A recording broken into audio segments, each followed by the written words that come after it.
para ampliar la mirada. Diálogos entre disciplinas para descubrir el mundo. Vos que estás ahí, en tu casa, en las aulas, con los y las docentes. Nuevas formas de conocer, otros modos de aprender. Seguimos educando.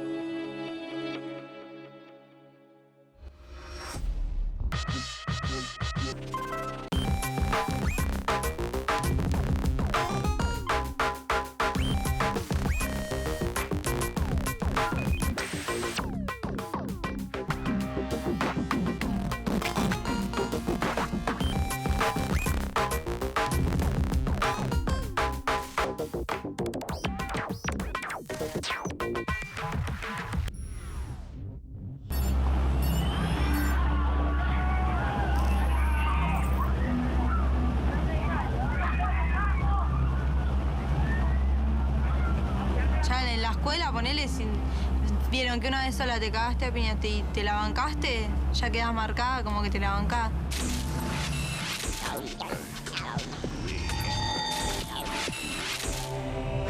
Me gusta pelearme por un lado sí, por un lado no. Porque tenés que hacerte respetar, si no queda como un cagón y un gato. El tema que vamos a trabajar hoy, vamos a realizar una charla de debate sobre el tema de la violencia. Violencia escolar, violencia en el barrio, violencia en la cancha, violencia en el hogar. Yo me peleo porque, no sé, porque siempre hay quilombo por pibes o por cualquier cosa. Esta cultura del aguante, que en un principio es localizada en los sectores populares, se ha expandido muy rápidamente a los restantes sectores de la escala social. Un chiquito de tan solo 12 años, protagonista de un homicidio de su compañero de 13. Para enseñarle a los chicos es con el ejemplo. Si vos a tu hijo lo amás, lo contenés, le demostrás afecto y dedicación, ¿de dónde va a sacar una actitud violenta un chico? La pregunta última es ¿quién es el responsable? El autor material es él, pero los padres tenían armas y no tomaron medidas para que él la tome. Es difícil comunicarse con los padres. Para mí, porque no sé, yo no puedo comunicar muy bien con ellos. Y el modo en que los adultos resuelven sus problemas, y es que lo que los jóvenes ven todo el tiempo, es la crispación y la acción directa y modos violentos. Entonces, esto es lo que finalmente estamos enseñando. La violencia siempre pasa en la casa porque siempre a veces no alcanza la plata para comprar algo. ¿Por qué hizo lo que hizo? ¿Qué lo empujó a cometer la matanza esta mañana? El adolescente está en una etapa que no es ni chico ni adulto y necesita mucho verse reflejado, tener un modelo. Según Red Solidaria, 1,5 millones de chicos viven en hogares donde hay armas y con la mitad de ellas cargadas en forma permanente.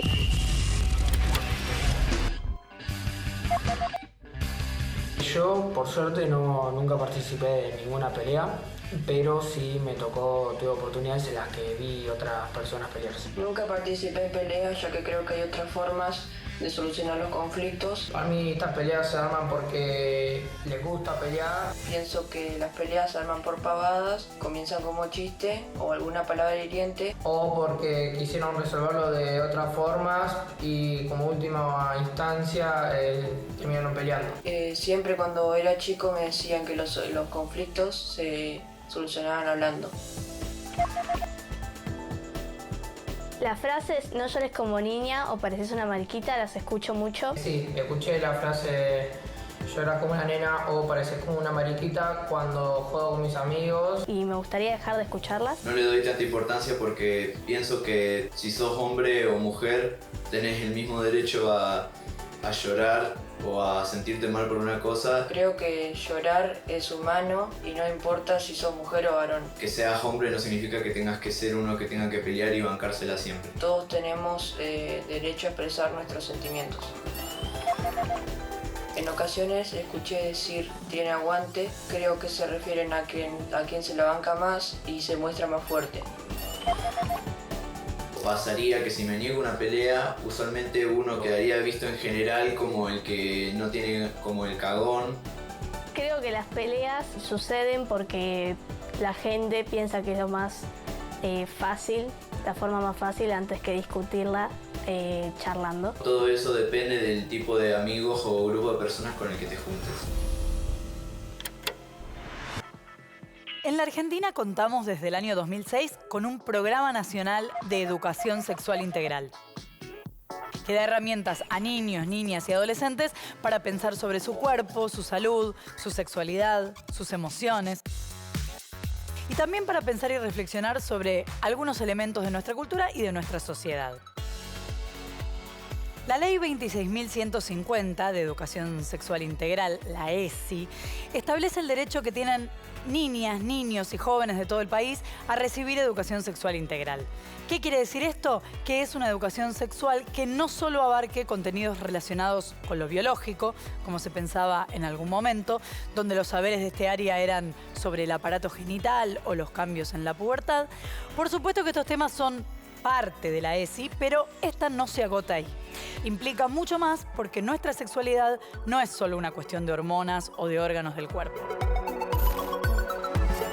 Tampoco es solo una cuestión de prevención de enfermedades o de métodos anticonceptivos, aunque estos temas también están incluidos porque es un derecho de los jóvenes, de las jóvenes, a recibir información científica adecuada que los ayude y las ayude a tomar las mejores decisiones en relación al cuidado de su salud, al ejercicio de sus derechos y a los modos de vincularse. En este punto, como señala el texto de la ley, se entiende por educación sexual integral la que articula aspectos biológicos, sociales, afectivos y éticos. Vemos que entonces quedan incluidas en la ley cuestiones que tienen que ver con lo social. Podemos preguntarnos por qué incluiríamos a lo social en relación con la sexualidad si pareciera, a primera vista, tener que ver con la intimidad. Incluimos lo social porque las personas somos seres sociales. Esto quiere decir que para constituirnos como sujetos, lo hacemos en relación con otras y otros. Podríamos afirmar incluso desde antes de nuestro nacimiento, desde el momento en que alguien decide tener un bebé.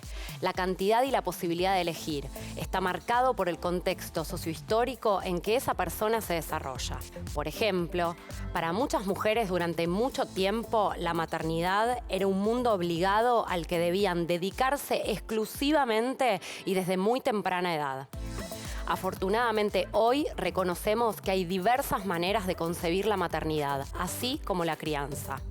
Pero no se acaban en ese momento inicial los condicionamientos sociales. Durante toda nuestra vida vamos nutriéndonos con los mandatos, expectativas y posibilidades que cada cultura proyecta sobre la vida de sus miembros y en distintos aspectos de ella. Por ejemplo, sobre el binarismo de la sexualidad, es decir, qué es ser un varón o ser una mujer y cómo se debe serlo, invisibilizando así otras identidades.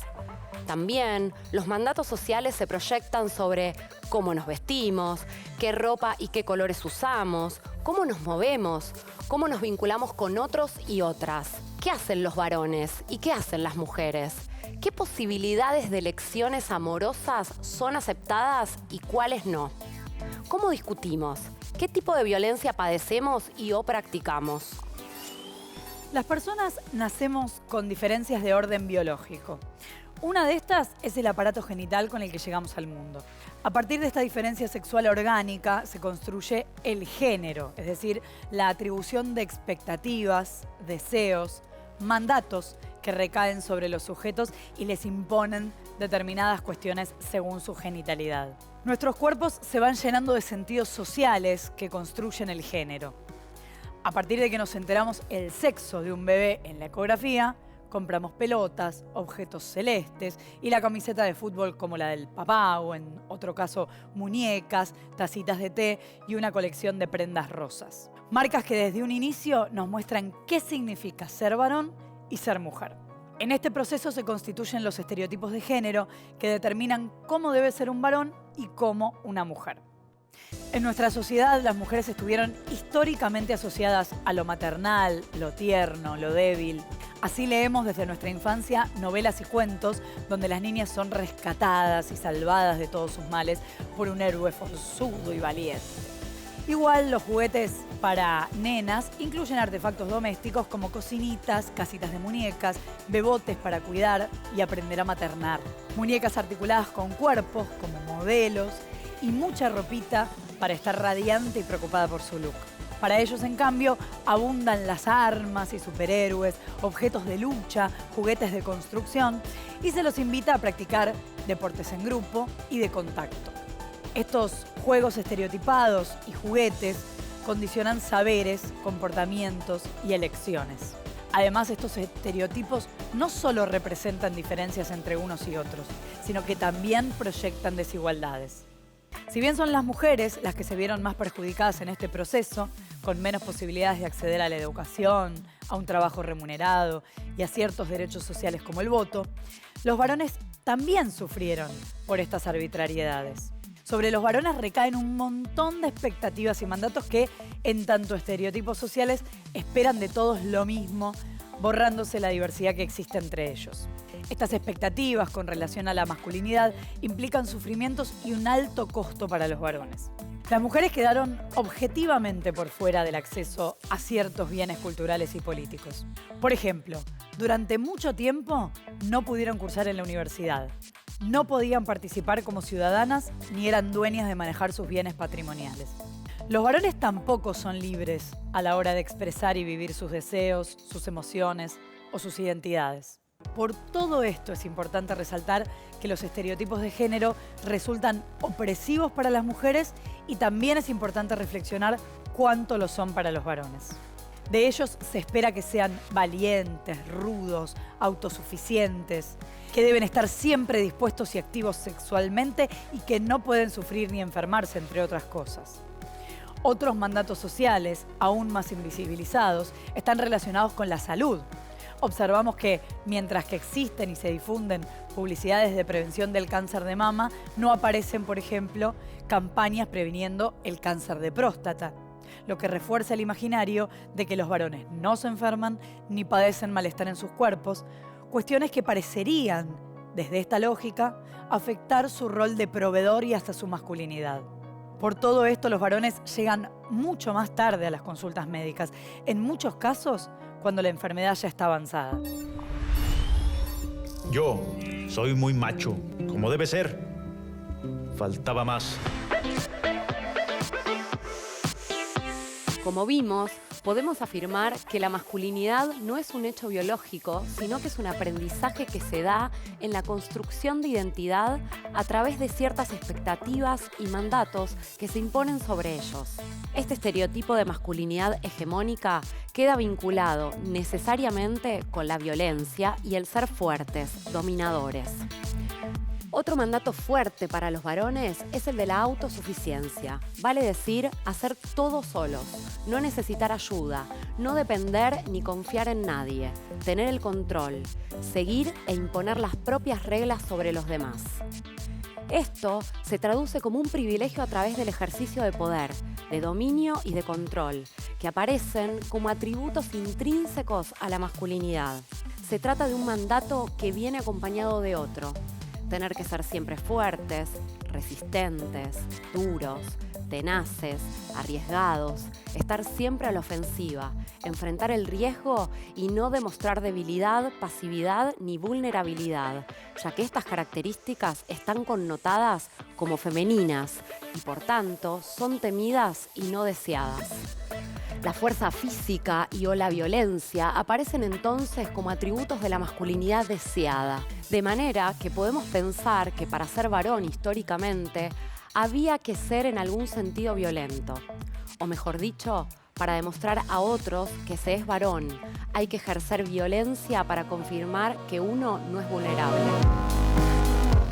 La construcción de identidad se da siempre en relación con otros y principalmente en la adolescencia, periodo clave de este proceso.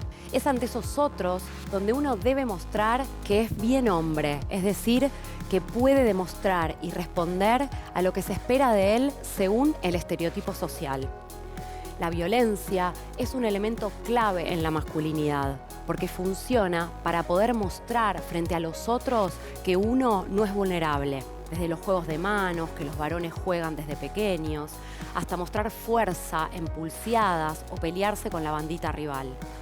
El pegar o estar dispuesto a golpear a otros, generalmente en grupo, significa demostrar que uno tiene aguante y es bien macho. Frente a una piña, ningún hombre que quiera ser considerado como tal puede mostrarse asustado o indefenso. Esta violencia es ejercida tanto hacia varones como a mujeres. Dentro de esta lógica de violencia, como resultado de esos mandatos sociales y estereotipos de género, tenemos que reflexionar sobre nuestra constitución como varones o mujeres. Un informe de la ONU en torno a la violencia revela que la masculinidad normativa tiene como motor fundamental la búsqueda del reconocimiento por parte del grupo y el miedo a la pérdida de ese reconocimiento. En los grupos de amigos se encaja o se es encajado. Con los pares de género se debe ser siempre activo, no se puede mostrar debilidad, no se puede mostrar que no se puede. Durante la adolescencia y juventud, esto se hace relatando hazañas sexuales que den cuenta de la potencia, peleando con otros varones, tomando alcohol de manera desmedida o no llorando. Es decir, la complicidad entre pares es la base a partir de la cual se sostienen las diferentes formas de poner en práctica los mandatos masculinos dominantes. El grupo de varones no es simplemente un espacio para reconocerse y encontrarse. Implica además poner en práctica cierta violencia para seguir formando parte de ese grupo. Se trata de ejercicios de violencia que al principio pueden ser casi imperceptibles, como el juego de manos o situaciones de competencia por demostrar potencia o éxito.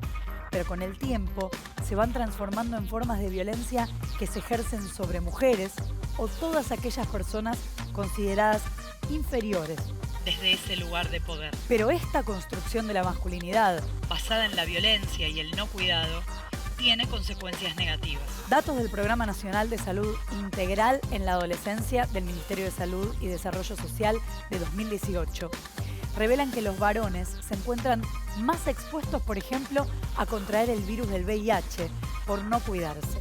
Y son claramente los más expuestos a lesiones en situaciones de violencia y a muertes por lo que se considera causas externas.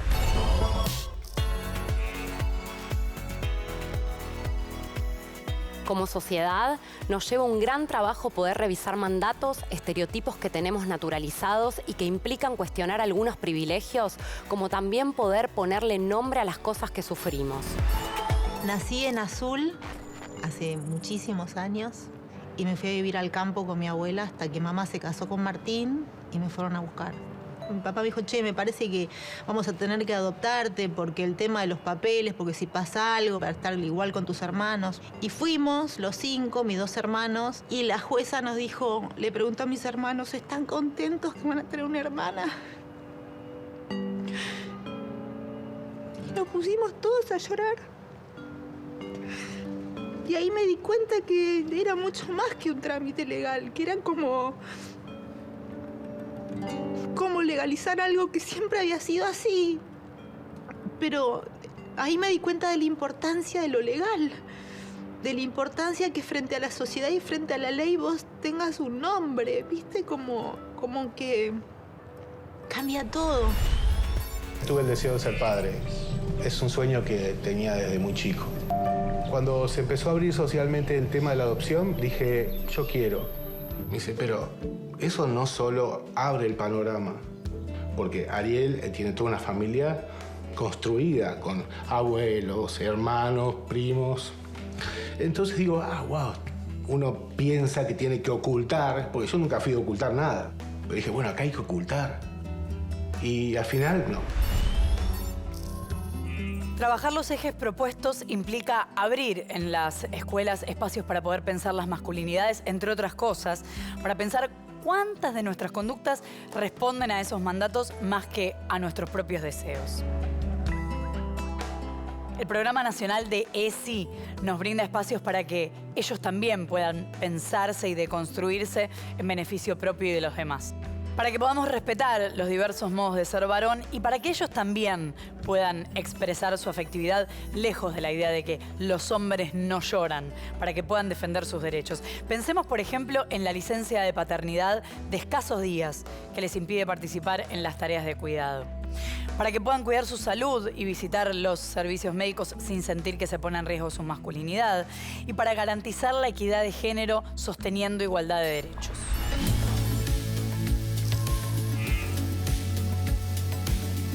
La Ley de Educación Sexual Integral nos permite deconstruir estos estereotipos, nos permite pensar que en las nuevas masculinidades la afectividad tiene un lugar en este territorio en deconstrucción. La idea es que los varones se liberen del corset de estos estereotipos, de todo tipo de violencia y de los mandatos de una sociedad que los obliga a esconder deseos, temores y sentimientos detrás de la máscara del hombre fuerte.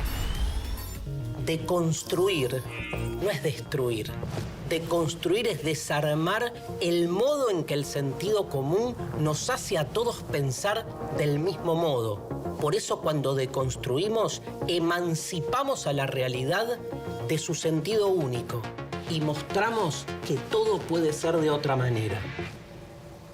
Deconstruir para ser más libres. La ley nos permite entonces pensar críticamente ciertos mandatos para poder construir una sociedad con los varones formando parte de otras escenas.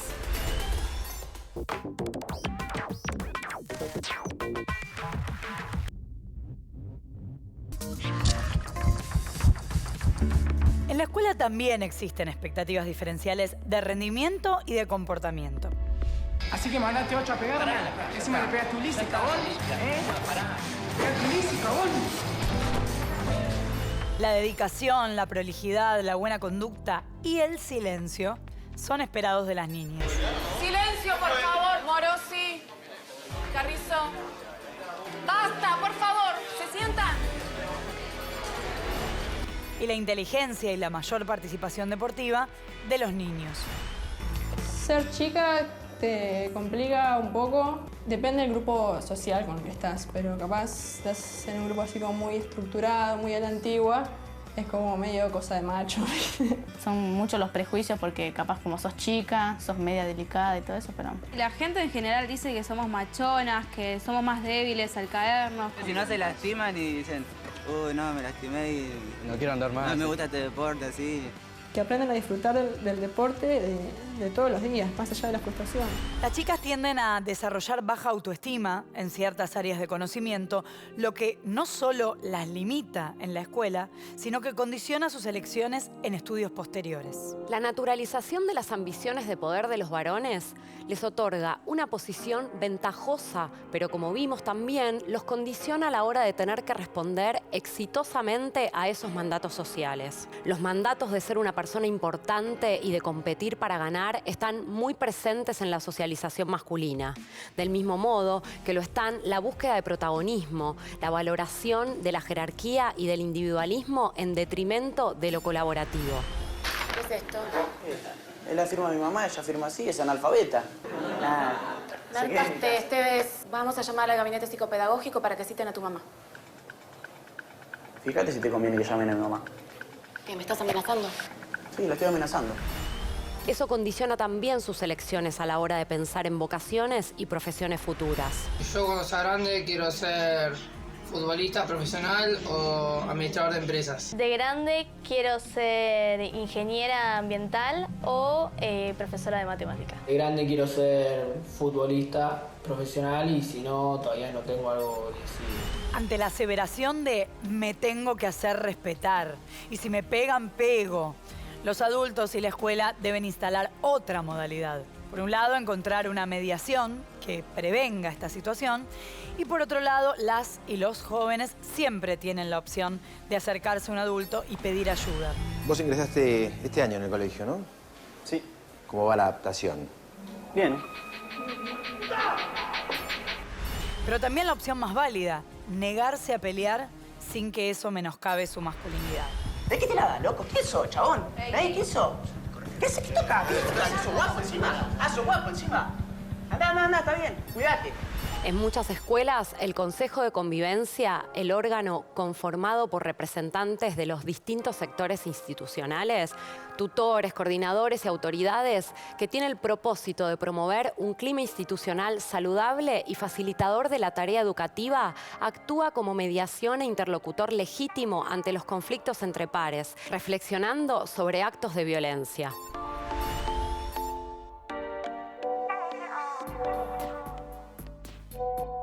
Siempre que tengo amistades o siempre que salgo con mis amigos a algún lugar, por ejemplo a la casa de alguno, nosotros acostumbramos a abrazarnos nomás por un gesto de amistad que tenemos o a saludarnos digamos, con un abrazo o con una palmadita en la espalda o gestos, digamos, que usualmente no se hacen tanto por cuestiones, digamos, de ciertas amistades, pero en mi grupo de amigos sí nos acostumbramos a abrazarnos mucho.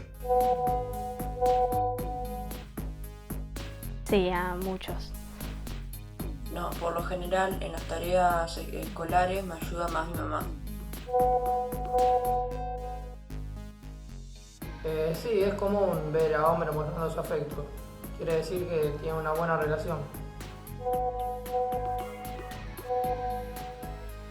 Sí me enseñaron a cuidar y a limpiar, pero no me enseñaron a llorar. Llorar para mí es algo que te sale, no es algo que se enseña. A limpiar y a cuidar las cosas sí me enseñaron y de vez en cuando lo hago.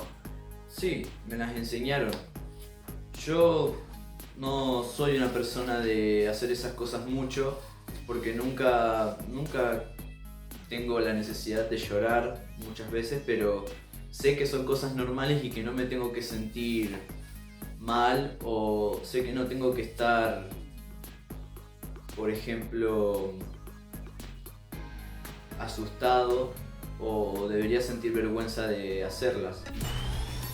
Como vemos, la ESI es una llave imprescindible para seguir pensando colectivamente estas respuestas y abrir a nuevas preguntas, seguramente igual de imprescindibles, porque de lo que se trata es de abordarlas críticamente para no reproducir mandatos sociales que afectan nuestras maneras de vincularnos afectiva y respetuosamente. Afortunadamente, y por todo el trabajo que se viene realizando, podemos ver que algunas de estas cuestiones están siendo revisadas y hoy hay muchos niños, niñas y adolescentes que están pudiendo pensarlas críticamente.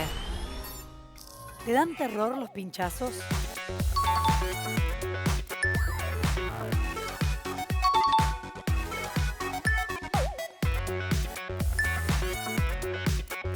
¿Te gustan las telenovelas?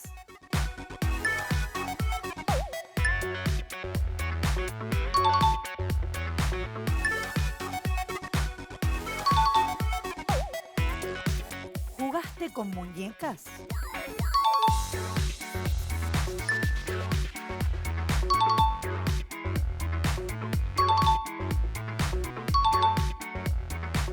¿Te gustaría ser amo de casa?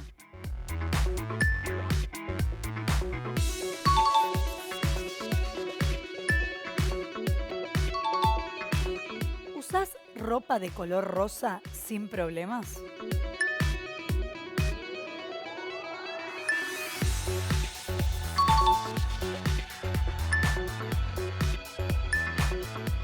¿Podés decirle no a una pelea?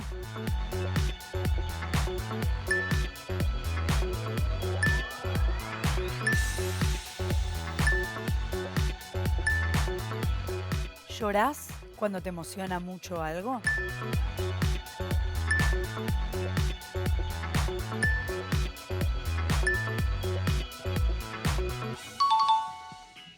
¿Lavás los platos seguido?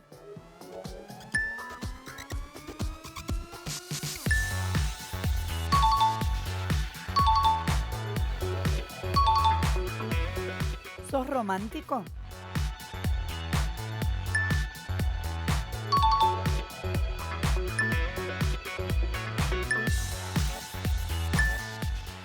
¿Saludás con un beso a tus amigos?